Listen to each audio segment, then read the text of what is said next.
Hello everyone, welcome. आप सभी का आपके अपने प्यारे प्लेटफॉर्म पे स्वागत है। मैं पीयूष पराशर आप सभी का दिल से स्वागत करता हूं प्लेटफॉर्म के ऊपर। तो हम पढ़ रहे हैं स्ट्रेंथ ऑफ मटेरियल, सोम, जिसको शॉर्ट में कहा जाता है या सॉलिड मैकेनिक्स आप कह सकते हो। चैप्टर नंबर 2 अपनी चल रही है। चैप्टर नंबर 2 के अंदर आज इस पर्टिकुलर क्लास में जो हम डिस्कस करेंगे वो बहुत इंपॉर्टेंट डेफिनेशंस को डिस्कस करेंगे, जैसे इलास्टिसिटी क्या होता है, प्लास्टिसिटी ऑफ मटेरियल क्या होता है, टफनेस क्या होता है, डक्टिलिटी ऑफ मटेरियल क्या होता है, ब्रिटलनेस क्या होता है, मिलाबिलिटी क्या होता है, स्ट्रेन एनर्जी कैसे निकालते हैं, रेजिलियंस क्या होता है, मॉडुलस ऑफ रेजिलियंस क्या होता है ना। इस तरह के टॉपिक्स को हम डिस्कस करते चलेंगे। ये सारा पार्ट खत्म होगा, फिर हमारा हुक्स लॉ हम पढ़ेंगे, फिर जनरलाइज्ड हुक्स लॉ पढ़ेंगे, फिर एक्सियल डिफॉर्मेशंस को कैलकुलेट करते हुए चलेंगे। उसके बाद थर्मल स्ट्रेस स्ट्रेन की कॉन्सेप्ट रहती है चैप्टर नंबर 2 के अंदर। तो स्ट्रेस स्ट्रेन वगैरह जो बेसिक पोर्शन था वो हम लोगों ने इससे पहले कवर कर रखा है। अब इन सब के ऊपर आते हैं। बहुत इंपॉर्टेंट टॉपिक है, बहुत इंपॉर्टेंट पार्ट है चैप्टर नंबर 2 का, सोम का, है ना। तो चलिए एक एक करके देखना चालू करते हैं। तो आप जहां तक आप पहले नोट्स बना रखे हैं उसी के आगे कंटिन्यू करेंगे। हेडिंग डाल दीजिए इलास्टिसिटी। What is elasticity? देखो यार, इलास्टिसिटी मतलब सिंपल सी बात है, ये कोई एक मेंबर है, ये एक आपका मेरा कलम जैसे ये कोई मेंबर है। इस मेंबर के ऊपर मैं लोड लगाऊंगा। हर एक मेंबर, हर एक मटेरियल का एक ना एक इलास्टिक लिमिट होता है। अब इस इलास्टिक लिमिट का क्या सिग्निफिकेंस है? जो इलास्टिक लिमिट तक जितना लोड मेंबर कैरी कर सकता है, मान लो आप उतना लोड लगाए हो, है ना, मतलब ये loading with in elastic limit है। लेट्स सपोज उतना लोड आपने लगाया है मटेरियल के अंदर, तो वो लोड के कारण क्या होगा? डिफॉर्मेशन हमको देखने को मिलेंगे। अब डिफॉर्मेशन अलग अलग तरह के हो सकते हैं। जैसे लोड जिस तरह का होगा उस तरह का डिफॉर्मेशन होगा। जैसे आप एक्सियल लोडिंग लगा रहे हो तो एक्सियल डिफॉर्मेशन देखने को मिलेगा, या फिर इलोंगेशन हो रही होगी, या फिर कॉन्ट्रैक्शन हो रहा होगा, है ना। टेंशन फोर्स लगाएंगे तो इलोंगेशन हो रही होगी। अगर आप कंप्रेसिव फोर्स लगाएंगे तो कॉन्ट्रैक्शन हो रहा होगा। अगर मान लो आपने बेंडिंग लगाया, बेंडिंग मोमेंट लगाया, तो डिफ्लेक्शन, बेंडिंग हो रही होगी, ट्रांसवर्स डायरेक्शन में डिफ्लेक्शन हो रही होंगे। इस तरह से तो डिफॉर्मेशंस अलग अलग हो सकते हैं। स्लोप मिल रहा होगा, तो ये सारे इलास्टिक डिफॉर्मेशंस है। मान लो अगर आप इलास्टिक लिमिट के अंदर, इस मटेरियल का जो भी इलास्टिक लिमिट है उसके विद इन आपने लोड को रखा है, तो इलास्टिक डिफॉर्मेशंस हुए। अब लोड को आपने हटा दिया तो ये डिफॉर्मेशंस जो हुआ था वो डिफॉर्मेशंस वैनिश हो जाएगा, खत्म हो जाएगा, और मेंबर जो है अपना ओरिजिनल शेप एंड साइज को रिगेन कर लेगा, मतलब अपने ओरिजिनल शेप एंड साइज पे वापस आ जाएगा। मतलब मान लीजिए जब डिफॉर्मेशंस हो रही है तो उसका क्रॉस सेक्शन एरिया वगैरह कुछ ना कुछ चेंज होगा, लेंथ चेंज हो रहा है, तो शेप एंड साइज चेंज हो रहा है कि नहीं हो रहा है ना।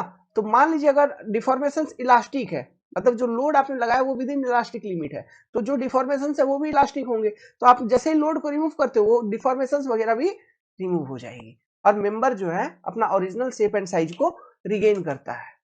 This property by virtue of which member or material can do it is called as elasticity।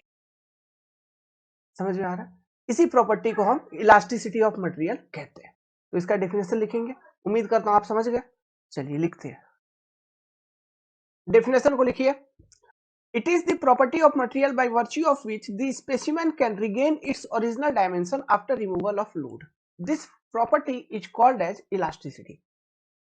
आगे लिखिए सेकेंड पॉइंट, द लोडिंग और अनलोडिंग कर्व। लोडिंग आपने किया तो एक कर्व को फॉलो करेगा, फिर आप लोड को रिमूव कर दोगे तो वो मटेरियल अनलोड होगा, अनस्ट्रेस्ड कंडीशन में आएगा, तो एक पाथ को फॉलो करेगा। तो the path followed by loading and the path followed by unloading is called as loading और अनलोडिंग कर्व रेस्पेक्टिवली। पिछले वाले क्लास में इसका आइडिया मैंने आपको दे रखा है। तो द लोडिंग और unloading curve may be linear और may not be linear within elastic limit. अभी जो मैं चर्चा कर रहा हूं, डिस्कशन कर रहा हूं, ये विद इन इलास्टिक लिमिट या अप टू इलास्टिक लिमिट तक आपने लोड को रखा है और फिर रिमूव कर दिया, मतलब लोड को लगाया फिर लोड को रिमूव कर दिया, तो लोडिंग कर्व जो है वो लीनियर हो सकती है या नॉन लीनियर हो सकती है, दोनों में से कुछ भी, ठीक है। तो अब मान लो बात करते हैं लीनियर वाला, तो सीधी सीधी बात है, वो वैसे मटेरियल होंगे जो कि हुक्स लॉ को ओबे कर रहे होंगे। अगर नॉन लीनियर है, मे नॉट बी लीनियर और मे नॉट बी, तो ये जो मे नॉट बी वाले मटेरियल हैं ये कौन है? ये बेसिकली वो मटेरियल हैं which do not obey Hooke's law. These are those material which generally do not obey Hooke's law. ठीक है, यहाँ बगल में नोट बना के लिख देता हूं। मैंने वहां साइड में बहुत कोने में छोटे छोटे अक्षर में लिख दिया, for material generally not following Hooke's law.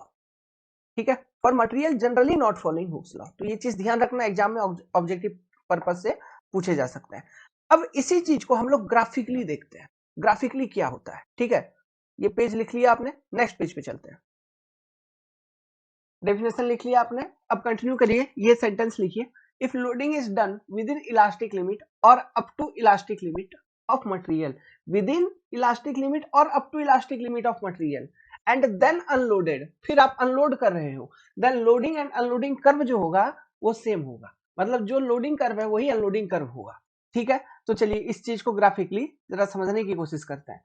तो देखिए, यहाँ पे आपके पास दो अलग अलग तरह के मटेरियल पॉसिबल है, material which follow Hooke's law, material which do not obey Hooke's law.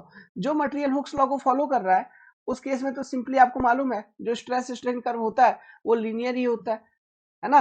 और देखो एक डेफिनेशन मैंने, एक पॉइंट मैंने लिखवा रखा था एक्चुअली, जो प्रोपोर्शनल लिमिट होती है, इलास्टिक लिमिट और यील्ड वाला जो पॉइंट होता है, ये तीनों कोई अलग अलग पॉइंट नहीं है। Basically this all points are common point only, मतलब ये एक दूसरे के इतने करीब होते हैं कि इसको आप as a common point consider कर सकते हो। याद है वो डेफिनेशन मैंने बोल रखा था। ठीक है, इस बात का मैं इस्तेमाल करूंगा अभी। ओके, तो यहाँ पे देखो, वाई एक्सिस के अलॉन्ग हम स्ट्रेस को रिप्रेजेंट करेंगे, एक्स एक्सिस के अलॉन्ग आपका स्ट्रेन को रिप्रेजेंट करेंगे। वाई के अलॉन्ग स्ट्रेस, एक्स के अलॉन्ग स्ट्रेन, है ना। स्ट्रेस का सिग्मा और स्ट्रेन को अपस्लाइन से हम रिप्रेजेंट करते हैं। ठीक है, अपस्लाइन। नाउ पहला ऐसा मटेरियल जो कि हुक्स लॉ ओबे कर रहा है, लेट्स सपोज वो ये है, लीनियर मैंने बनाया स्ट्रेस स्ट्रेन प्रोफाइल इसका। ऐसा मटेरियल जिसका वो हुक्स लॉ फॉलो नहीं कर रहा है, उसका कर्व मैंने बना दिया देखो स्टार्टिंग से ही, है ना। This material is not following Hooke's law, but दोनों मटेरियल का अपना इलास्टिक लिमिट तो होगा। तो लेट्स सपोज जो पहला मटेरियल है, ये फर्स्ट वाला डायग्राम है मान लो, and this is your second diagram. तो फर्स्ट मटेरियल का ये इलास्टिक लिमिट है, इसको मैं कहता हूं पॉइंट ए। सेकेंड मटेरियल का ये इलास्टिक लिमिट है, इसको मैं कहता हूं पॉइंट ए। ये नॉन लीनियर कर्व है, this is your non linear and this is your linear. यही बात है इसमें, और कुछ है क्या? नहीं। ये जो पॉइंट ए है, this point is nothing but elastic limit, elastic limit. समझ में आ रही है बात? Same this point is elastic limit. Okay, चीजों को अच्छे से समझिए, बहुत प्यार से समझाऊंगा, मेरी पावर ऑफ हो गई है इसलिए मैंने वीडियो अपना ऑफ कर दिया है। सुनिए समझिए, देखिए मैंने यहाँ पे क्या बोला स्टेटमेंट में, अगर आप लोडिंग कर रहे हो, मटेरियल के ऊपर लोडिंग कर रहे हो अप टू इलास्टिक लिमिट या उसके अंदर में, फिर आप लोड को रिमूव करेंगे तो क्या होगा, वो सारा का सारा जितना भी डिफॉर्मेशन हुए होंगे मटेरियल के अंदर वो वैनिश हो जाएंगे। मतलब वो मटेरियल अनस्ट्रेस्ड कंडीशन में आएगा, प्लस वो डिफॉर्मेशन वगैरह जो भी हुआ था वो भी वैनिश हो जाएगा। तो लेट्स सपोज कि आपने क्या किया, ये पहला वाला डायग्राम में देखना, जो मटेरियल है आपने क्या किया, मटेरियल पे इलास्टिक लिमिट तक स्ट्रेस कर दिया, मतलब मटेरियल पे लोडिंग कुछ ऐसा लगाया कि जो स्ट्रेस है वो पॉइंट ए के करस्पॉन्डिंग स्ट्रेस मटेरियल में डेवलप हो चुकी है ना। और उसके करस्पॉन्डिंग का डिफॉर्मेशन कितना डेवलप हुआ होगा, इतना, यहां तक का। ये डिफॉर्मेशन, ये स्ट्रेन यहाँ पे डेवलप हुआ होगा अपस्लाइन, है ना। और पॉइंट ए क्या है, इलास्टिक लिमिट है। तो मैं ये स्ट्रेन को कहता हूं, ये जो भी स्ट्रेन आई है उसमें इलास्टिक स्ट्रेन आई है, अपस्लाइन ई लिख देता हूं, प्लस जो स्ट्रेस है उसको मैं stress corresponding to elastic limit या stress corresponding to point A sigma A लिख दिया मैंने। ठीक है, अब देखो इस पॉइंट तक आपने स्ट्रेसिंग किया, अब जैसे ही लोड को रिमूव कर दोगे तो वो स्ट्रेस खत्म हो जाएगी, क्योंकि वो डिफॉर्मेशन धीरे धीरे जो भी हुए थे वो खत्म होना चालू हो जाएंगे, डिफॉर्मेशन विल गेट वैनिश्ड, है ना। तब जाके मटेरियल अपना ओरिजिनल शेप एंड साइज पे पहुंचेगा। तो जो लोडिंग कर्व है, ओके, जो लोडिंग कर्व है वो ये था, this is your loading path, this is your loading path. अब अनलोडिंग पाथ भी सेम है, क्यों? क्योंकि ये जो डिफॉर्मेशन, इलास्टिक डिफॉर्मेशन अपस्लाइन ई हुआ है, ये डिफॉर्मेशन को होना है जीरो, है ना, क्योंकि जीरो के यहाँ कहां पे, यहाँ पे, तो ये डिफॉर्मेशन को होना है जीरो, इसलिए अनलोडिंग पाथ भी ये सेम फॉलो करेगा और डिफॉर्मेशन जीरो पे पहुंचेगा। समझ में आ रहा है बात? This is your unloading path. Unloading path. अब एक जबरदस्त चीज बताता हूं, है ना। अच्छा, उसको बताने से पहले सिमिलरली यहां पे देखो, जहां पे नॉन लीनियर कर्व है उस केस में ये लोडिंग पाथ, और फिर आपने लोड को रिमूव कर दिया, this is your unloading path, this is your loading and this is your unloading path.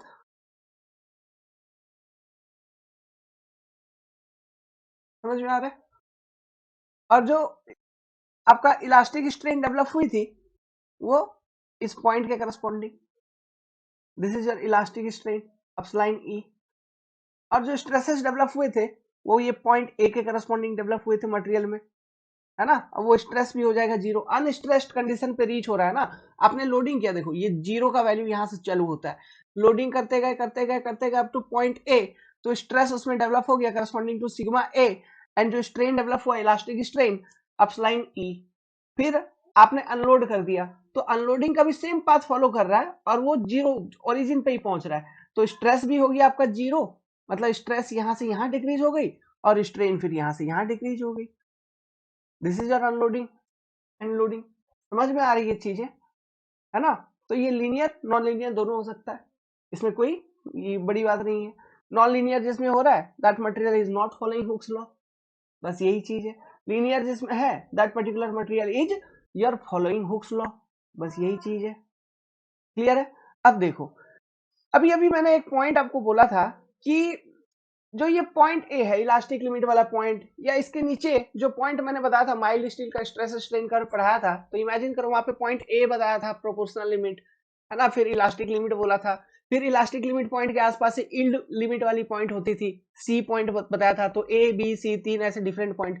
तो माइल्ड स्टील का स्ट्रेस स्ट्रेन कर्व को जब हम पढ़ रहे थे वहां पे तो बहुत क्लियर कट वे में उन पॉइंट्स को मैंने अलग अलग अलग आपको दिखा रखा था, क्योंकि उनको हमको समझनी थी, उन पॉइंट्स के बारे में उनसे रिलेटेड स्पेसिफिक डिटेल कंसेप्ट समझनी थी, इसलिए उतना क्लियर कट डायग्राम मैंने आपको बता रखा था। बट इन रियलिटी एक पॉइंट और भी लिखाया था कि in reality this points are very close to each other, hence this points are considered to be common point. समझ में आ रहा है। ये जो पॉइंट्स है इनको हम एज ए कॉमन पॉइंट ही कंसिडर करते हैं। तो इसका मतलब क्या हुआ, जो इलास्टिक लिमिट है, इलास्टिक लिमिट, इसके करस्पॉन्डिंग जो स्ट्रेस एक्चुअली मटेरियल में डेवलप हुई होगी, वो स्ट्रेस की वैल्यू क्या रही होगी, yield stress of that material sigma Y. This sigma A value is nothing but is equal to sigma Y, मतलब exactly at elastic limit point, है ना, exactly corresponding to elastic limit point जो stress आपको दिख रहा है that is your yield stress. अभी मान लो आपने इलास्टिक लिमिट पॉइंट जो है उसके नीचे तक कहीं पर लोडिंग रखा है, मतलब पॉइंट ए पर नहीं बल्कि यहां पर कहीं पे पॉइंट बी तक आपने लोडिंग किया है, तब जो मटेरियल में स्ट्रेस डेवलप होगा वो सिग्मा बी के करस्पॉन्डिंग ही डेवलप होगा, है ना, that will be sigma B only, that will be not your sigma Y, वो सिग्मा वाई नहीं होगा, वो सिग्मा बी ही होगा। लेकिन मैं बात कर रहा हूं at just elastic limit point जो आपको स्ट्रेस देखने को मिल रहा है वो sigma A, that is yield stress of the material. समझ में आ रहा है। ये लॉजिक मैंने कहां से निकाला, वो कॉमन पॉइंट वाला कॉन्सेप्ट को यूज करके वहां से मैंने ये लॉजिक निकाला। प्लस ये loading and unloading path same curve को फॉलो करेगा, अगर हम लोडिंग को विद इन इलास्टिक लिमिट अगर रखें या अप टू इलास्टिक लिमिट रखे हैं तो सेम पाथ को वो फॉलो करेगा, लोडिंग अनलोडिंग। समझ में आ रही है बात। अब देखो, अब यहां पे मैं एक चीज इंट्रोड्यूस करता हूं। अब ये अपस्लाइन ई क्या है, this is your elastic strain, elastic strain, ठीक है। अब देखना एक चीज मैं इंट्रोड्यूस करता हूं, करंट आ चुका है लेकिन ये कॉन्सेप्ट को थोड़ा एक्सप्लेन कर दूं फिर मैं वीडियो पे आता हूं। स्ट्रेन एनर्जी देखना, एक नोट में लिखना है इसको, नोट में strain energy per unit volume, strain energy per unit volume equal to क्या होता है, half into stress into strain, ठीक है, half into stress into strain, मतलब it is nothing but area under stress strain curve, area under stress strain curve, generally stress strain curve कैसे होता है ये अभी हम दिखाएंगे। अब ये strain energy per unit volume ये कैसे हो गया, half into stress into strain. इसका अगर यूनिट चेक करोगे तो देखो स्ट्रेस का यूनिट क्या, जैसे न्यूटन पर मीटर स्क्वायर के फॉर्म में ले लेते हैं, तो ये हो गया आपका सिग्मा का यूनिट, इंटू स्ट्रेन का यूनिट क्या है, स्ट्रेन क्या होता है, डिफॉर्मेशन पर यूनिट लेंथ, यही होता है स्ट्रेन। तो डिफॉर्मेशन का भी यूनिट मीटर में और लेंथ का भी यूनिट मीटर में, तो मैं मीटर मीटर को अभी कैंसिल नहीं करके ऐसे लिख देता हूं, मीटर इंटू मीटर। तो ये क्या हो जाएगा, देखो न्यूटन मीटर, तो न्यूटन मीटर मतलब work done which is nothing but equal to energy upon ये मीटर स्क्वायर इंटू मीटर, क्या हो गया मीटर क्यूब। हम ऐसे लिख सकते हैं energy per unit volume newton meter upon meter cube, तो हो गया ना strain energy per unit volume. Unit से भी मैच करवा लिया अपन ने, half into stress into strain, it is nothing but area under stress strain curve. अभी इस चीज को जरा हम प्रूफ करते हैं, जैसे कि यहां पर प्रूफ क्या मतलब यहां पर अप्लाई करके देखते हैं। तो ये जो आपने अभी यहाँ पे क्या किया, आपने मटेरियल के ऊपर लोडिंग किया, फॉर एग्जांपल ये पहला वाला केस देख लो, ये फर्स्ट डायग्राम, मटेरियल के ऊपर लोडिंग किया up to elastic limit of the material, फिर लोड को आपने रिमूव कर दिया, तो जो स्ट्रेन एनर्जी मटेरियल में आई थी वो भी रिमूव हो गई फटाक से। जैसे आप लोड को रिमूव करते हो, जो स्ट्रेन एनर्जी आई थी वो स्ट्रेन एनर्जी भी रिमूव हो गई। ये जो एनर्जी है इसका क्या सिग्निफिकेंस है, इसका ये मतलब है वो एनर्जी के कारण ही ये डिफॉर्मेशन आपको देखने को मिल रहा है। ये जो स्ट्रेन एनर्जी है ये एनर्जी के कारण ही डिफॉर्मेशन देखने को मिल रहा है।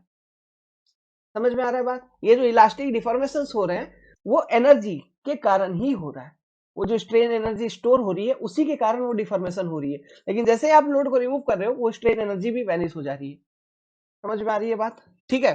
तो जैसे कि आपने ये डायग्राम 1 में देखो पॉइंट ए तक आपने लोडिंग को किया है, तो इसके करस्पॉन्डिंग आपका स्ट्रेस कितना है सिग्मा वाई, और स्ट्रेन कितना है अपस्लाइन ई। तो जो strain energy per unit volume यहां पे आपको देखने को मिलेगा, it will be what, half into sigma Y into epsilon E, this is your strain energy per unit volume. अब लेकिन यहां पे देखो स्ट्रेसिंग जो हम लोगों ने किया है वो विद इन इलास्टिक लिमिट रखा है, मतलब ये जो स्ट्रेन है this are the elastic strain. समझ में आ रहा है, मतलब स्ट्रेसिंग जो हमने किया है विद इन इलास्टिक लिमिट किया है। तो ये जो strain energy per unit volume आपको बेसिकली हमने लिखा, दिस इज नथिंग बट, आप ऐसे भी इसको कह सकते हो elastic strain energy, elastic strain energy per unit volume. Clear है, we can write like this also, this is as elastic strain energy per unit volume, and what is this, it is nothing but area of this particular triangle, area under stress strain curve, इस triangle का area. अगर इस triangle का area निकालोगे तो कैसे निकालोगे, half into height into base, वही चीज तो हमने किया, half into sigma Y into base epsilon E. समझ में आ रहा है, यहां पर भी रफली देख लो एक ट्रायंगल जैसा ही है कहीं ना कहीं, है ना, तो इस केस में भी वही फॉर्मूला चलेगा, या फिर एग्जैक्ट कैलकुलेट करोगे तो एरिया अंडर दिस कर्व निकाल लो। इस कर्व का इक्वेशन मालूम है तो मैथमेटिक्स का कॉन्सेप्ट यूज कर लेंगे, है ना, तो वहां से एग्जैक्ट एनालिसिस हो जाएगा। बाकी हम जनरली यही half into stress into strain का फॉर्मूला ही यूज करते हैं, क्योंकि सोम के अंदर जो भी मटेरियल हम पढ़ेंगे maximum to maximum material Hooke's law को ओबे कर रहा होगा। जब मटेरियल ही हुक्स लॉ को ओबे कर रहा है, stress strain relationship is linear, तो हो गया ना, यही फॉर्मूला यूज हो रहा होगा, half into stress into strain. समझ में आ रहा है, लेकिन मान लो कोई कॉम्प्लेक्स मटेरियल दे दिया है, अब ये सब क्वेश्चन इंजीनियरिंग सर्विस के एग्जामिनेशन में कन्वेंशनल में आते हैं, आ सकते हैं, क्योंकि वहां पे डिफॉर्मेशन कैलकुलेट करने के लिए आते हैं फॉर कर्व सेक्शंस आल्सो। बताएंगे डिफ्लेक्शन वगैरह पढ़ेंगे, आगे आगे चलता रहेगा, लेकिन बस एक आइडिया दे रहा हूं। तो ऐसे केसेस में क्या करेंगे, मान लो एग्जैक्ट कैलकुलेशन करना है, फिर से देखो करंट चला गया, मैं सोच रहा था वीडियो पे आऊंगा लेकिन करंट चला गया, एग्जैक्ट कैलकुलेशन करना है, तो ये जो कर्व है, ठीक है, दिस कर्व, इसका इक्वेशन क्या है ये हमको मालूम होगा, तो इसके इक्वेशन को यूज करके फिर एरिया अंडर दिस कर्व हम निकाल लेंगे, है ना, तो वहां से हमको निकल जाएगा elastic strain energy per unit volume. नहीं निकलेगा, बिल्कुल निकल जाएगा। या फिर फॉर रफली rough estimation half into sigma Y into epsilon E का कॉन्सेप्ट यूज कर सकते हो। तो ये जो है strain elastic strain energy per unit volume, ये मैक्सिमम टू मैक्सिमम वाला है, क्यों, क्योंकि यहाँ पे स्ट्रेसिंग जो है आपने करस्पॉन्डिंग टू इलास्टिक पॉइंट आपने लगा दिया है। अब इससे कम भी कोई वैल्यू हो सकता है, बिल्कुल, जैसे कि मैंने यहाँ पे सेकंड वाले डायग्राम में देखो पॉइंट बी तक अगर आप स्ट्रेस किए हो, है ना, तो वो विद इन इलास्टिक लिमिट है, और स्ट्रेस भी आपका सिग्मा वाई से कम है, और करस्पॉन्डिंग जो इलास्टिक स्ट्रेन इस पर्टिकुलर टाइम पे मटेरियल में आई होगी वो भी आई होगी अपस्लाइन बी, जो कि मैक्सिमम इलास्टिक स्ट्रेन से कम है ना। तो स्ट्रेन एनर्जी भी आपको कम ही मिल रहा होगा। तो ये जो है ना, ये कहीं ना कहीं मैक्सिमम स्ट्रेन एनर्जी जो अप टू इलास्टिक लिमिट तक है ना, अगर आप स्ट्रेस करोगे मटेरियल को तो जो आएगी उसका वैल्यू ये है, half into sigma Y into epsilon E. Clear है यहां तक? लोडिंग अनलोडिंग पाथ क्लियर है, स्ट्रेन एनर्जी का कॉन्सेप्ट क्लियर हो गया, elastic strain energy per unit volume कैसे निकालते हैं ये चीज क्लियर हो गया, यूनिट वगैरह क्या है ये क्लियर हो गया। ठीक है, अब देखो, तो ये तो बात थी कि हम लोडिंग जो अप्लाई कर रहे हैं मेंबर के ऊपर वो विद इन इलास्टिक लिमिट है, लेकिन अगर आप लोडिंग को बियॉन्ड इलास्टिक लिमिट अगर अप्लाई कर दोगे, अगर हम लोडिंग को बियॉन्ड इलास्टिक लिमिट अप्लाई कर देंगे तो जो अनलोडिंग पाथ है वो फिर लोडिंग पाथ के मतलब लोडिंग पाथ जो था वो अनलोडिंग पाथ नहीं होगा। जैसे जो मतलब ये केस फॉलो कर रहा है वो फिर वो नहीं रह जाएगी वहां पे, क्योंकि हमको परमानेंट डिफॉर्मेशन फिर देखने को मिलता है। ठीक है, तो क्या होगा देखते हैं चलिए। If we load beyond elastic limit, तो यहां से एक कॉन्सेप्ट भी आती है, तो अनलोडिंग पाथ क्या होगा वो हम देखेंगे, फिर क्या कॉन्सेप्ट डेवलप हो रहा है वो हम देखेंगे। देखिएगा मजेदार है, क्यों, एक पॉइंट मैंने लिखवा रखा है इससे पहले, देखो कि अगर हम लोडिंग करते हैं बियॉन्ड इलास्टिक लिमिट, फिर अनलोड करते हैं, फिर लोड करते हैं, फिर अनलोड करते हैं, इस तरह से साइक्लिक लोडिंग हम अप्लाई करते चलते हैं जब, तब मटेरियल की यील्ड स्ट्रेंथ इंप्रूव हो जाती है, क्योंकि जो यील्ड प्लेट्यू है वो रिमूव हो रही है और स्ट्रेंथ बढ़ रही है आपका। समझ रहे हो, ये चीज मैंने आपको बता रखा था। तो ये चीज रियली क्यों होता है इसका थोड़ा सा अंदर अभी चलते हैं, सीखते हैं, लॉजिक देखते हैं क्या। तो यहां तक लिख लो बाबू, ये सब लिख लो, आगे लिखते चलो नहीं तो फिर पीछे आना पड़ेगा।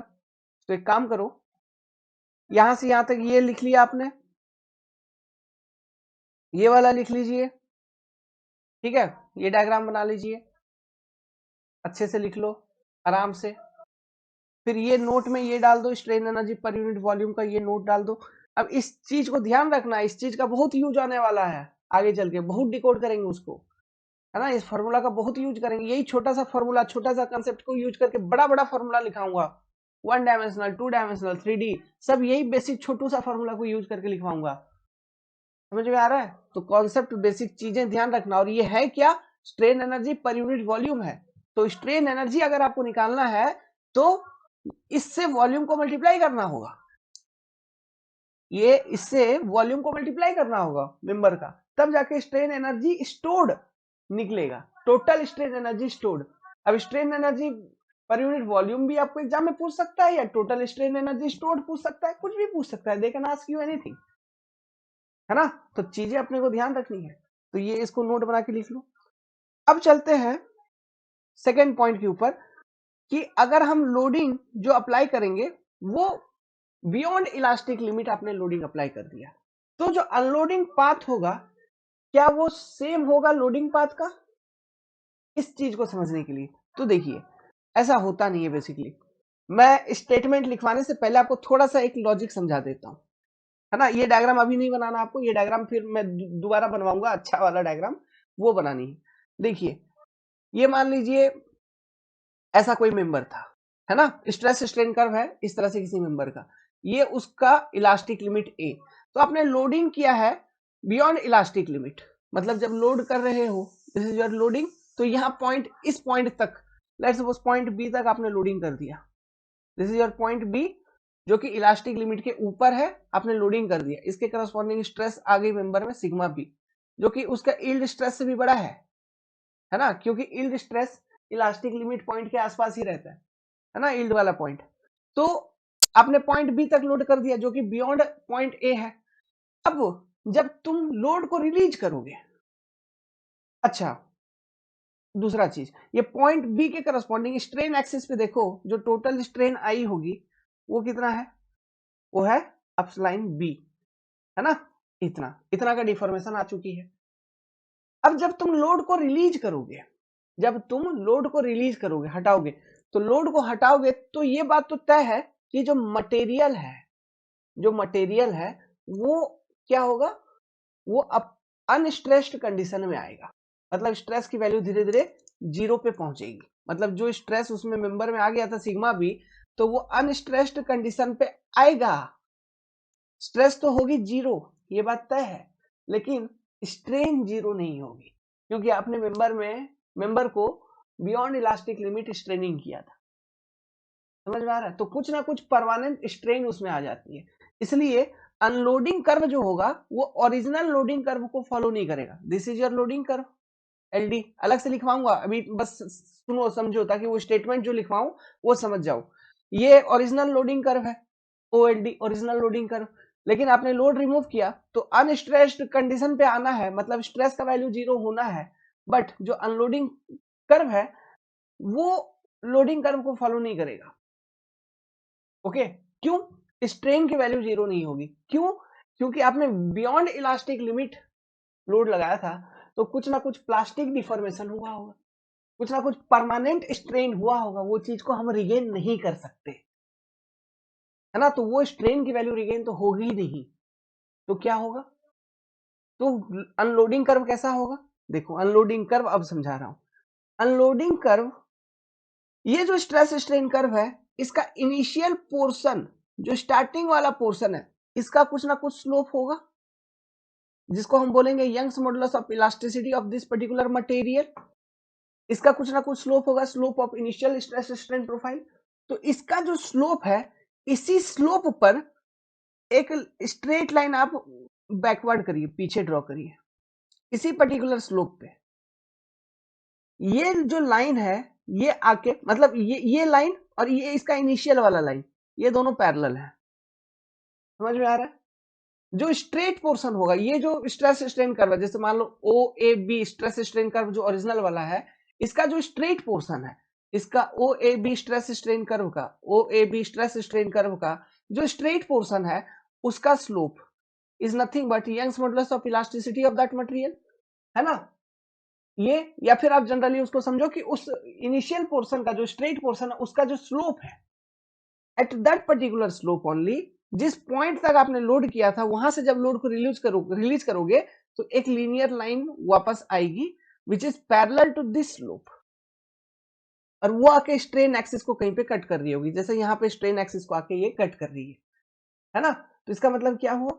स्ट्रेन 0 हुआ क्या? नहीं, स्ट्रेन यहां तक, ये जो स्ट्रेन है ये परमानेंट इंड्यूस हो गई, यहां से यहां तक परमानेंट स्ट्रेन। रिकवर कितना हुआ? इतना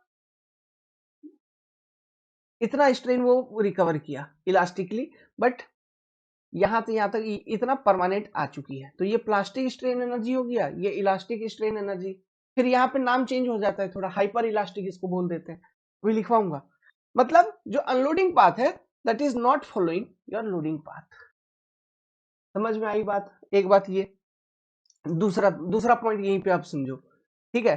क्योंकि इसके आगे एक बार सिर्फ डायग्राम बनाओ, स्टेटमेंट लिखवाऊंगा, डायग्राम बनवाऊंगा, फिर समझा, मतलब काम खत्म हो जाएगा, है ना? तो समझने वाली काम अभी कर लो।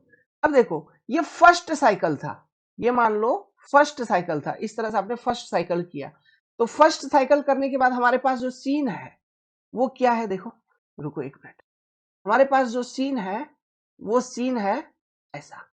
एक मिनट, ये था पहला का स्ट्रेस स्ट्रेन कर्व, ये आपका था इलास्टिक लिमिट, ठीक है? ए, आपने पॉइंट बी तक लोडिंग किया था, फिर अनलोड किया, तो ये स्ट्रेट लाइन बन के आ गई, है ना?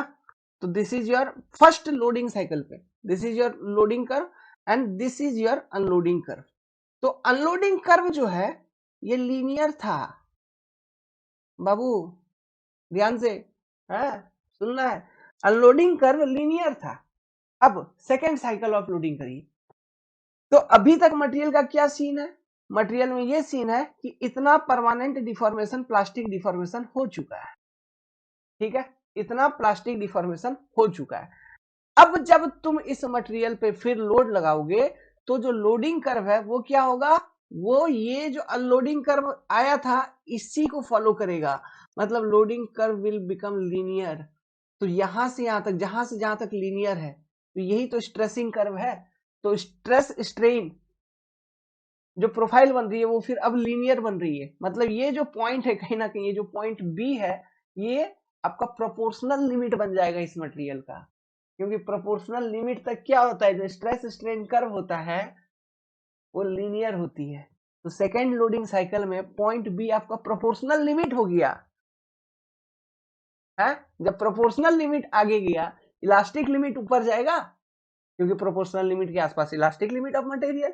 जब इलास्टिक लिमिट ऊपर गया तो क्या इल्ड लिमिट भी ऊपर जाएगा? तो इल्ड स्ट्रेस बढ़ रही है कि नहीं मेंबर की? समझ रहे हो, मैंने बोला था ये साइकिल अगर हम कंटिन्यू करेंगे तो मटेरियल की इल्ड बढ़ रही है। तो कैसे बढ़ रही है देखो, मतलब ये फर्स्ट साइकिल कंप्लीट होने के बाद सेकंड साइकिल ऑफ लोडिंग जब कर रहे हो, तो ये देखो यार, तो जो लोडिंग कर्व है वो तो इसी स्ट्रेट लाइन को फॉलो करेगा ना, जो पहले का अनलोडिंग कर्व था उसी उसी को फॉलो करेगा लोडिंग।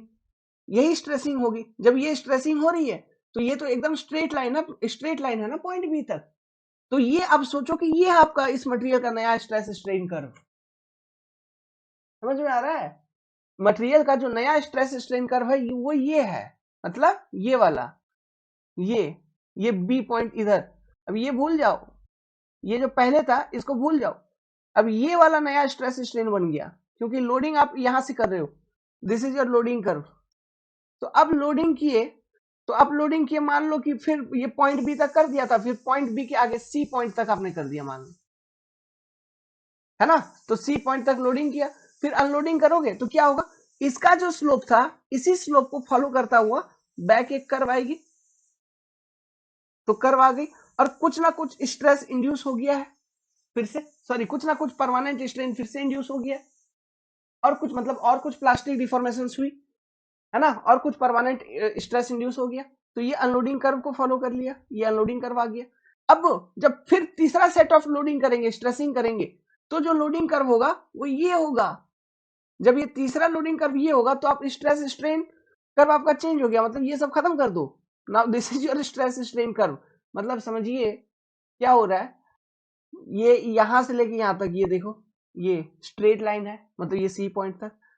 तो ये लोडिंग कर रहे हो तो इसका मतलब क्या, इसका ये स्ट्रेट लाइन तक क्या होता है, प्रोपोर्शनल लिमिट ही तो होता है। स्ट्रेस स्ट्रेन कर्व में समझा रखा है, जहां तक जो स्ट्रेस स्ट्रेन कर्व स्ट्रेट होती है, लीनियर होती है, वो प्रोपोर्शनल लिमिट होती है। तो क्या प्रोपोर्शनल लिमिट धीरे धीरे इंक्रीज होते हुए चल रही है? लॉजिक क्लियर है? धीरे धीरे साइकिल टू साइकिल में इंक्रीज होते हुए चल रही है।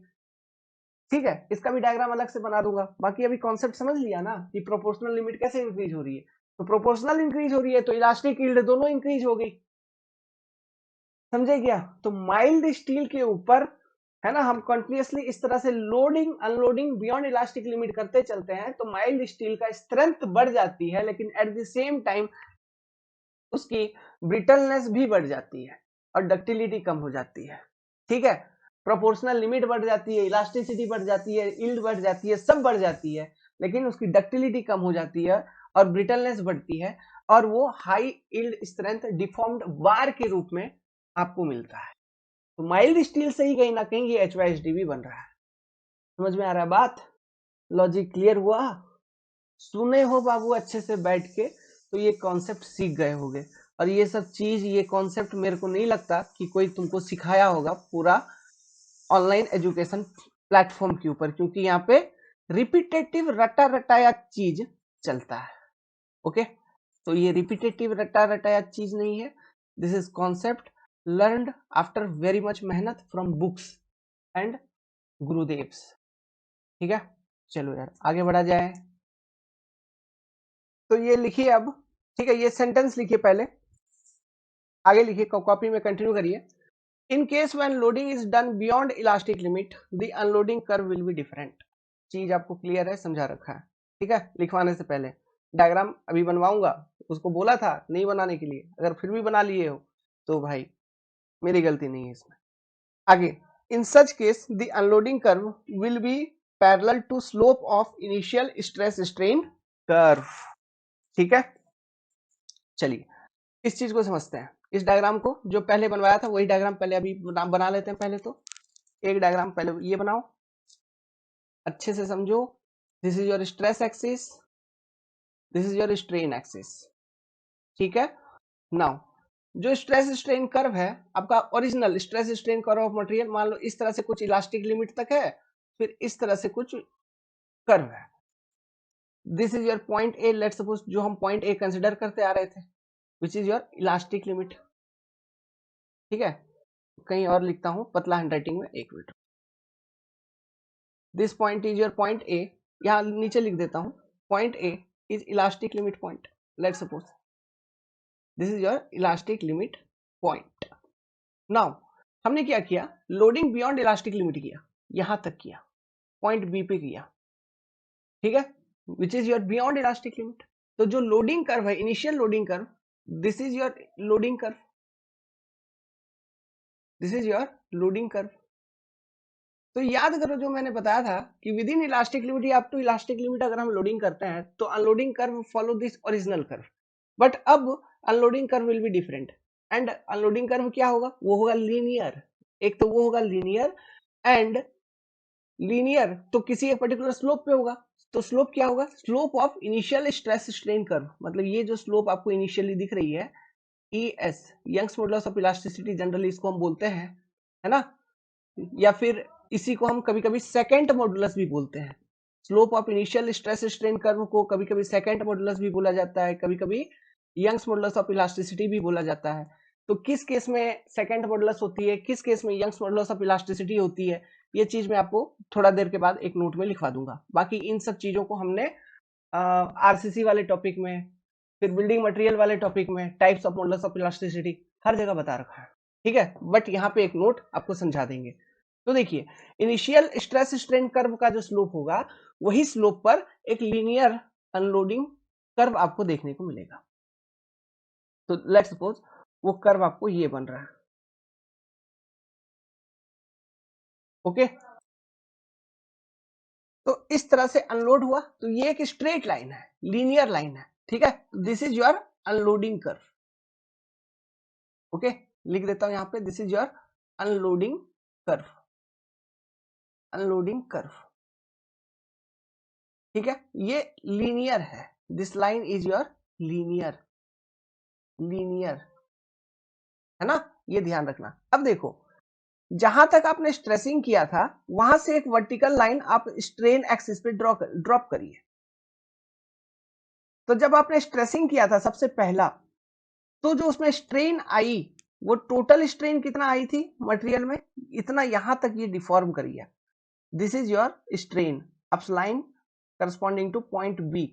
जब आपने अनस्ट्रेसिंग किया, अनलोड किया, अनलोड करने के बाद स्ट्रेन देखो, स्ट्रेन यहां से यहां तक का स्ट्रेन रिकवर हो गया। मतलब जो टोटल डिफॉर्मेशन अपलाइन बी तक हुआ था उसमें से कुछ डिफॉर्मेशन रिकवर हुई, बट यहां से यहां तक, जीरो से लेके यहां तक अप टू दिस लेवल, ये डिफॉर्मेशन रिकवर नहीं हुई, है ना। तो इस पॉइंट के करस्पॉन्डिंग स्ट्रेन, इसको हम कुछ कह देते हैं यार, ये पॉइंट मान लो हम कुछ पी कह देता हूं मैं। ठीक है, पी। तो इस पॉइंट के करस्पॉन्डिंग जो स्ट्रेन है वो अपलाइन पी है। तो ये जो स्ट्रेन है, ठीक है, जो कि रिकवर नहीं हुई, तो इसी को हम बोलते हैं परमानेंट सेट। ओके, इसी को बोलते हैं परमानेंट सेट, मतलब परमानेंट डिफॉर्मेशन है ये। And this is your elastic strain recovery, elastic strain recovered. समझ गए चीजों को? ठीक है, नाउ अब जो स्ट्रेन एनर्जी का अगर मैं बात करूं, तो स्ट्रेन एनर्जी आपको मालूम है, अब यहां से क्लियर है। देखो, दो शेडिंग कर रहा हूं, एक तो ये वाला एरिया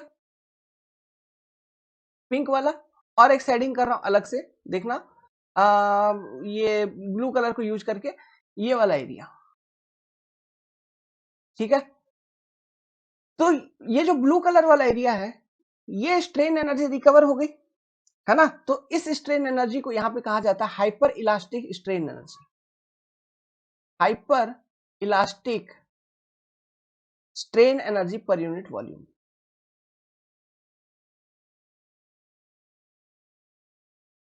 पर यूनिट वॉल्यूम। जो स्ट्रेन एनर्जी रिकवर हुआ है, और जो स्ट्रेन एनर्जी रिकवर नहीं हुआ, जो परमानेंटली रह गया है सिस्टम के अंदर, उस मटेरियल के अंदर, वो है आपका plastic strain energy per unit volume. जिस कारण से ये प्लास्टिक डिफॉर्मेशन या फिर परमानेंट डिफॉर्मेशन हुई है। प्लास्टिक स्ट्रेन एनर्जी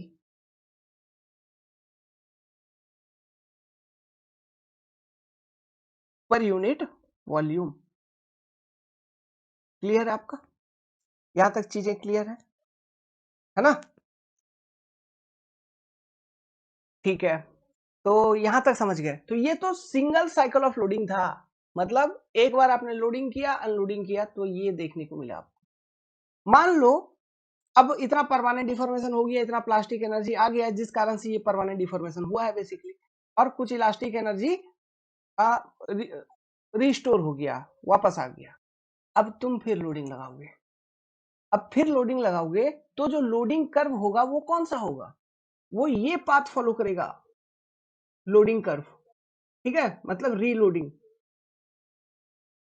समझ में आ रहा है?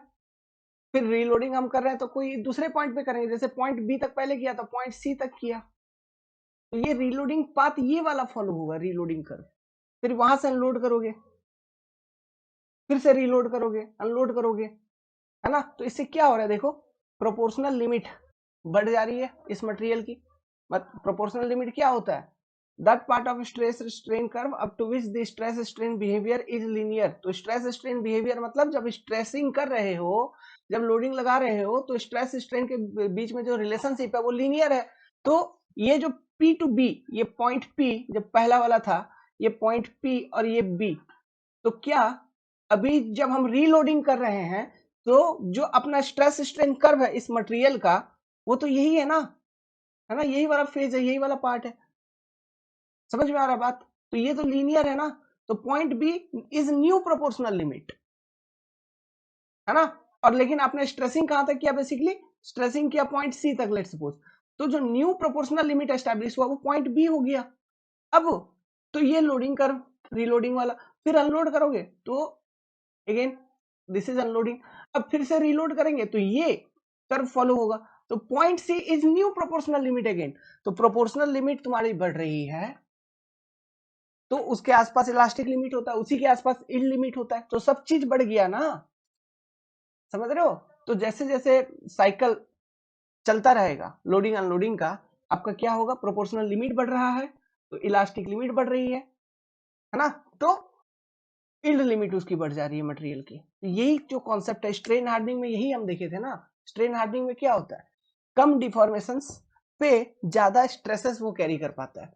तो यहाँ पर कहीं कहीं ना कहीं वो स्ट्रेन हार्डनिंग का कॉन्सेप्ट को फॉलो करते हुए जो प्लास्टिक स्ट्रेन एनर्जी है उस कारण से परमानेंट डिफॉर्मेशन हो रही है, उसमें यूटिलाइज हो रही है, और इल्ड लिमिट मेंबर की बढ़ते हुए चलती है। This is the concept of strain hardening. समझे क्या? ओके, तो ये चीज ध्यान रखना। अब दो बातें इससे रिलेटेड लिख लो, एक डायग्राम और बनवा दूंगा, लेकिन पहले ये दो सेंटेंस को लिखिए। Due to cyclic loading, if loading is beyond elastic limit, अगर लोडिंग बियॉन्ड इलास्टिक लिमिट है, साइक्लिक लोडिंग का बात कर रहे हैं, है ना? मतलब लोड किया अनलोड किया फिर लोड किया फिर अनलोड किया फिर लोड किया अनलोड किया, बियॉन्ड इलास्टिक लिमिट का कॉन्सेप्ट पे हम बात कर रहे हैं। देन इन एवरी साइकिल, हर एक साइकिल में certain fraction of strain energy is left in system, जो कि ये परमानेंट स्ट्रेन एनर्जी है ना, या sorry plastic strain energy which is utilized for what? Permanent deformation. Okay, which is utilized for permanent deformation. Next point, in next cycle फिर loading किए, है ना? इन लिमिट इन पॉइंट इंक्रीजेस। अब ये कैसे इंक्रीज हो रहा है मालूम है? क्योंकि प्रोपोर्शनल लिमिट बढ़ जा रही है ना? yield point increases, such phenomena of increase of yield stress is known as what? Strain hardening. So this is the concept basically related to strain hardening. तो चीजों को यहाँ पे ध्यान रखिएगा। यहाँ तक एक डायग्राम और बनवा देता हूं, देखो सेकेंड साइकिल का, है ना? सेकेंड दो साइकिल और बनवा देता हूं, देखो समझ में आ जाएगा। ये डायग्राम बना के रखना एक तो, देखो एक मिनट,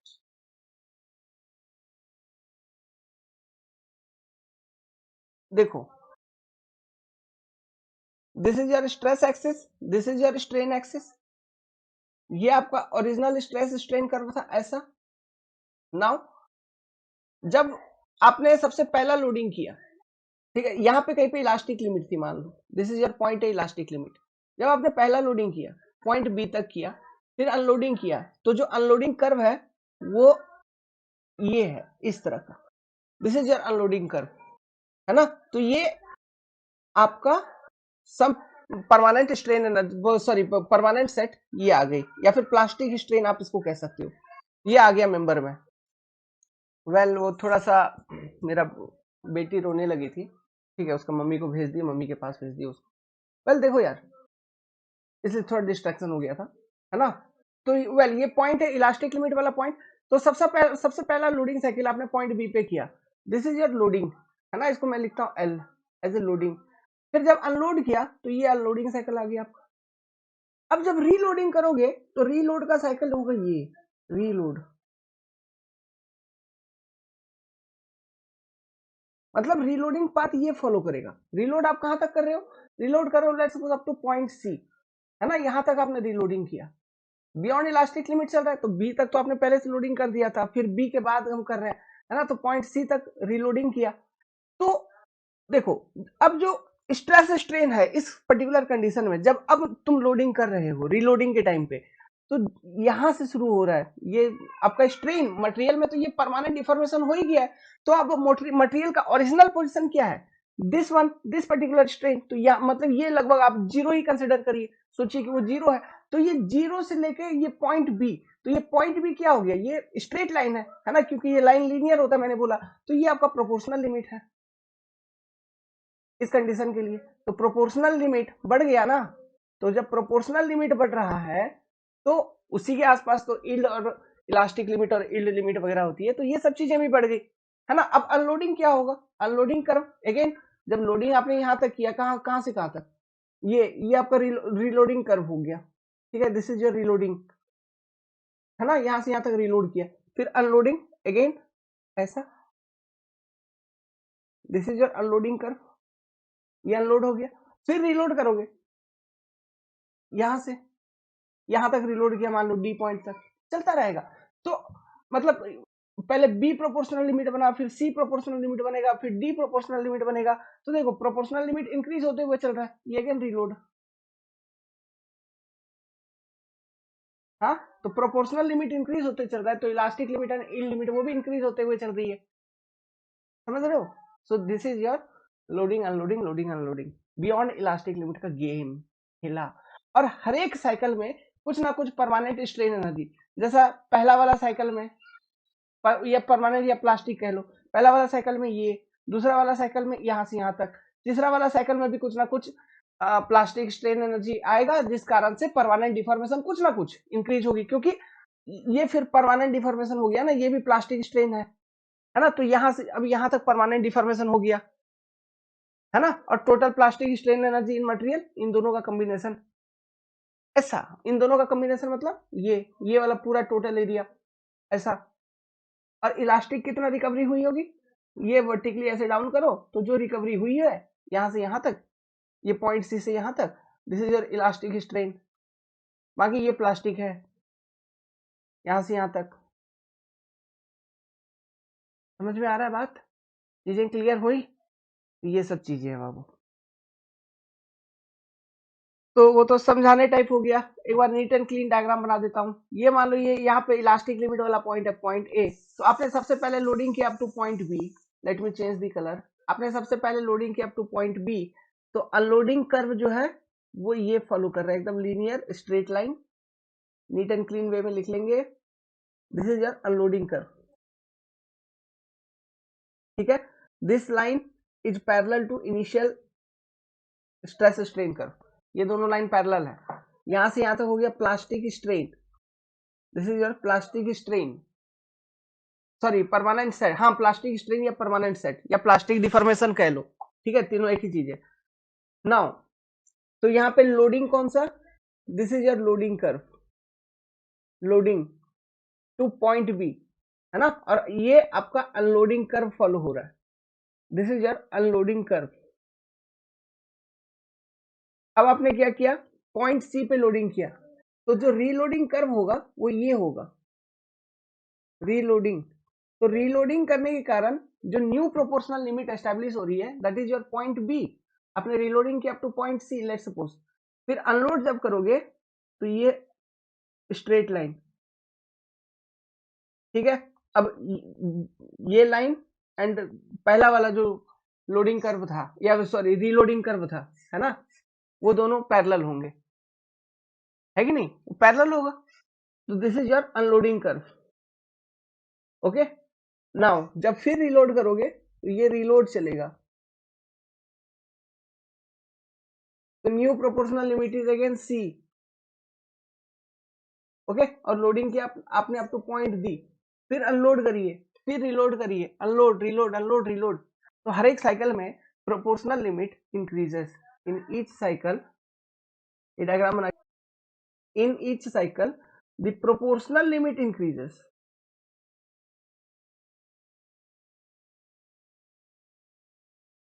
लिख सकते हैं लिमिट ऑल्सो इंक्रीजेस, ऐसे लिख सकते हैं, ठीक है। एक पॉइंट ये। नेक्स्ट बात सुनिए, देखो यहीं पे छोटा सा एक पॉइंट और एक्सप्लेन कर रहा हूं, देखो दिमाग चकरा जाएगा।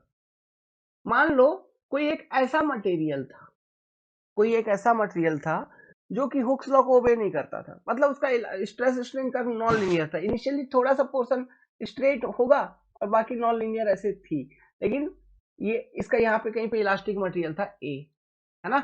तो आपने क्या किया, एक साइकिल ऑफ लोडिंग अनलोडिंग हो गया बियॉन्ड इलास्टिक लिमिट, मतलब पॉइंट बी पे आपने लोडिंग कर दिया और अनलोडिंग भी कर दिया, है ना। तो एक साइकिल ऑफ लोडिंग और अनलोडिंग कंप्लीट हो चुका है। अब नेक्स्ट बात कर रहा हूं, next cycle of reloading, reload कर रहे हो, reload.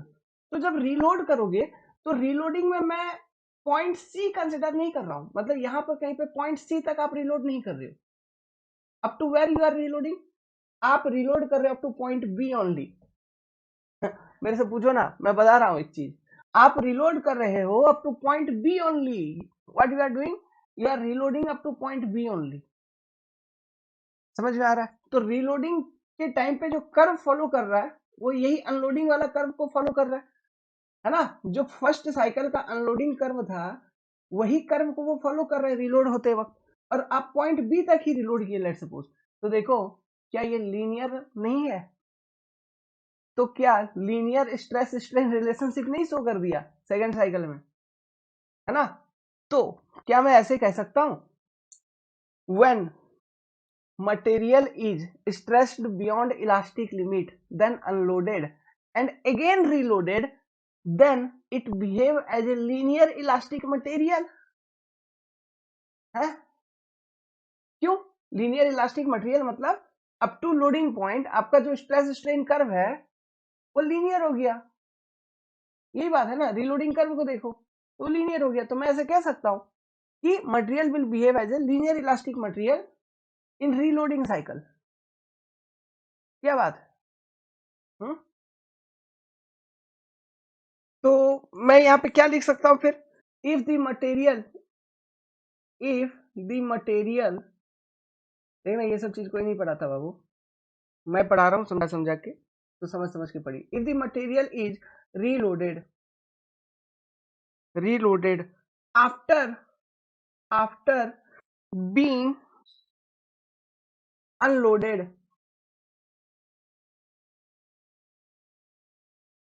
Beyond elastic limit, unloaded, laptop का भी चार्ज खत्म होने लगा है, unloaded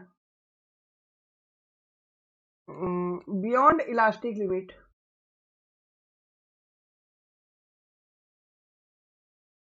BEYOND, beyond elastic limit. जैसे कि ये छोटा वाला डायग्राम से एक्सप्लेन कर रहा हूं, इसको एक नोट पॉइंट में डालना, है ना, इस चीज को एक नोट पॉइंट में डालिएगा। जैसे कि ये पॉइंट बी पे मैं बात कर रहा था, है ना, पॉइंट बी। तो it follow, it follow same path as that of unloading.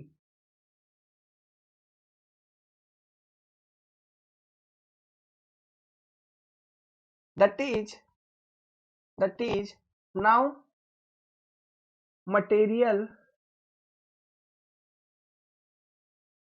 start behaving as a linear elastic. Start behaving as if linear elastic material.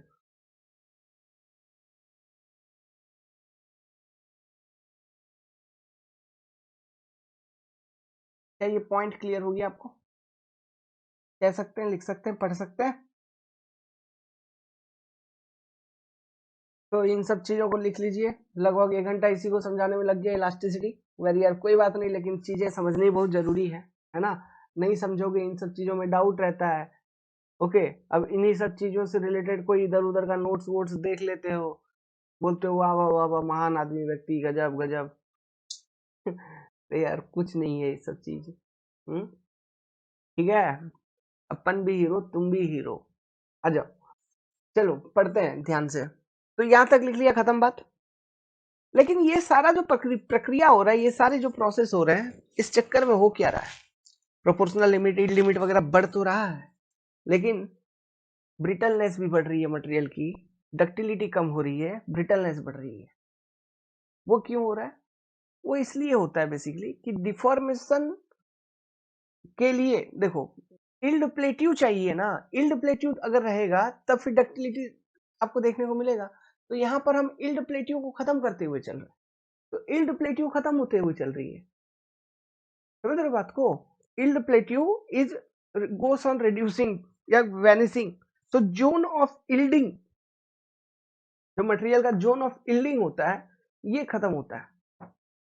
For example अगर मैं समझाऊं, ठीक है, एग्जाम्पल चलो मैं समझा देता हूं। देखो क्या होगा, क्या मैं बात कर रहा हूं बेसिकली। इसको लिखने की जरूरत नहीं है, बस सुनने का जरूरत है ना। ये सब लिखना उतना तक ही था। अब बस एक बार थोड़ा सा और समझ लो। जैसे कि आपने क्या किया, ये मान लो स्ट्रेस स्ट्रेन कर्व है किसी का, ठीक है, ये इलास्टिक लिमिट है पॉइंट ए। आपने ये पॉइंट बी तक आपने लोडिंग किया पहले, दिस इज लोडिंग। फिर आपने अनलोडिंग किया, ये कर्व आ गई, ठीक है। चार्ज यार बैटरी एकदम लैपटॉप का गया है, ये अनलोडिंग आ गई। अब आपने क्या किया, लेट सपोज कि पॉइंट यहां तक लोडिंग किया, पॉइंट सी तक, तो ये अनलोडिंग आ गई। अब मुझे ये बताओ, जब पहला वाला साइकिल में जब आपने पॉइंट बी तक लोडिंग किया था, ओके, और ये मान लो आपका जो ये स्ट्रेस स्ट्रेन कर्व है, उसमें जो फ्रैक्चर पॉइंट है वो कुछ यहां तक, ये वाला पॉइंट आपका फ्रैक्चर पॉइंट है। लेट्स सपोज इस फ्रैक्चर पॉइंट को मैं कहता हूं एफ। जब सोचो, जब पहला टाइम आपने पॉइंट बी तक लोडिंग किया था, पॉइंट बी तक आपने लोडिंग किया था, है ना, तो इल्डिंग के लिए कितना स्पेस बचा हुआ था?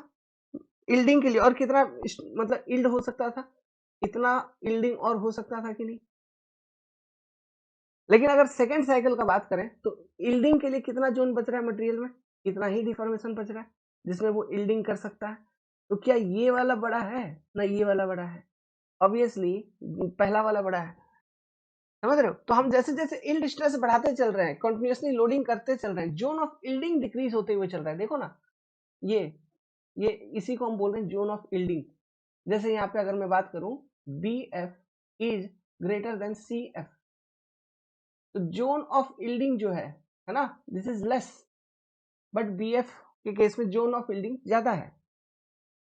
ओके, सो अगर आपने इस सेकेंड स्टेज पे छोड़ दिया, मतलब बी तक लोडिंग करके अनलोडिंग करके छोड़ दिया, तो फिर स्ट्रेस, इल्ड स्ट्रेस तो कुछ ना कुछ बढ़ी, है ना, कुछ ना कुछ बढ़ी। लेकिन जोन ऑफ फील्डिंग आपके पास इतना है, लेट्स सपोज इसका वैल्यू x1 कह रहा हूं और इसका वैल्यू x2।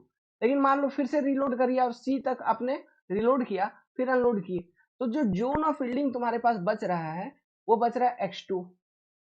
तो अब बताओ, ये जो दो डिफरेंट मटेरियल आया, एक पहला स्टेज का एक दूसरा स्टेज का, इसमें से किसका डक्टिलिटी ज्यादा होगा? ऑब्वियसली पहले स्टेज वाले मटेरियल का। क्यों? उसके पास जोन ऑफ फील्डिंग ज्यादा है, समझ रहे हो? जिस जोन में वो डिफॉर्म कर सकता है वो चीज उसके पास ज्यादा अवेलेबल है, तो इसलिए डक्टिलिटी पहले केस में ज्यादा होगा। तो यही बात है, इसलिए हम कह रहे हैं कि यील्ड स्ट्रेस तो बढ़ ही रही है, बट जोन ऑफ यील्डिंग कम हो जाने के कारण उसकी डक्टिलिटी कम हो जा रही है, and at same time brittleness of that material is increasing. समझ गए बात को? ध्यान रहेगा माइंड में, ये सब बहुत डीप पढ़ा दिए, अंदर की बात है सब कुछ। क्लियर है? तो इसी के साथ आपका ये टॉपिक हो गया खत्म। समझे? अच्छा, एक चीज मैंने बोला था कि और बताऊंगा, क्या बताऊंगा कि देखो यंग्स मॉडुलस ऑफ इलास्टिसिटी के बारे में। देखो जो मटेरियल हुक्स लॉ को ओबे करता है तो उसका इनिशियल स्ट्रेस स्ट्रेन डायग्राम जो होता है वो तो लीनियर ही होता है, उसके बाद फिर वो थोड़ा सा नॉन लीनियर अगर देखने को मिला तो ऊपर आगे दिखता है, लेकिन इनिशियल स्ट्रेस स्ट्रेन डायग्राम तो वेरिएशन जो होती है वो लीनियर होती है। लेकिन ऐसे भी कुछ मटेरियल होते हैं जिनका इनिशियल से ही कर्व चालू होता है। ऐसा कुछ एक मटेरियल का बताया था, रबड़ का, याद करो रबड़ का। तो फिर ऐसे केसेस में हम क्या Young's modulus of elasticity consider करेंगे? तो हम क्या करते हैं, हम देखो हम ये करते हैं जो एकदम ओरिजिन पे, देखो मैंने बोला था भले ही वो कर्व जारी है लेकिन सबसे पहले इनिशियली स्टार्टिंग पे है ना, वो थोड़ा कुछ ना कुछ लीनियर, थोड़ा सा भले ही थोड़ा सा, लेकिन वो लीनियर थोड़ा सा देखने को मिलेगा।